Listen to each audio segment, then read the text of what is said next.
Жалуются. Тихо. Ничего не понятно. Галдят тут они. В чем проблема?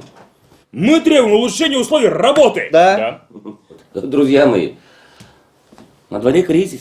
Ну так невозможно работать. Вы хотя бы препараты закупите, а то ужас, что творится. Штанишки спускаем, футболочку чуть повыше. Доктор, а обезболивающее точно поможет? Буйруса.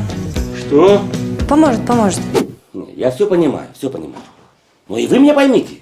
Ведь все деньги уходят на ремонт ваших кабинетов. Кабинетов? Тогда раздайте каждому по кабинету. Ну так же невозможно работать. Я, как окулист, я не могу работать в одном помещении с урологом. Закройте, пожалуйста, правый глаз. Теперь, пожалуйста, левый глаз нужно закрыть. И вот так вот. Посидите, пожалуйста, немножко. Мой коллега сейчас пациента посмотрит. Снимайте штаны. Ну хорошо. Тогда придется всем сократить заработную плату. Потому что у нас слишком много сотрудников. Для вас 6 человек это слишком много?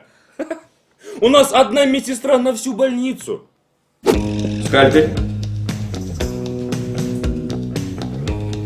Сушить. Ай, доктор, я уже не могу.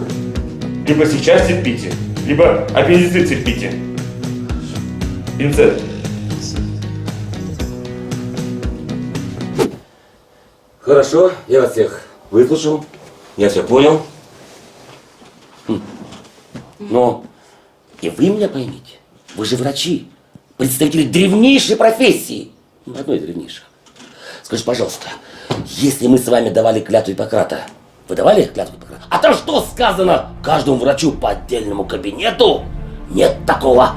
А главное, что в нашем ремесле спасать человеческие жизни.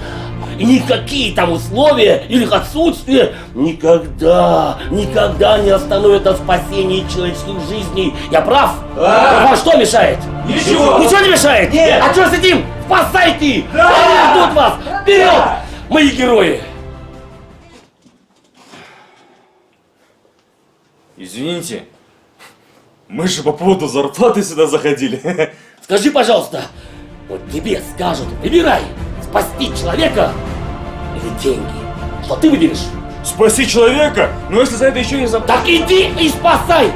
Они ждут тебя, ждут наши пациенты. Да! Молодец! Да! Спасай! Да! Ты врач! Сын мой,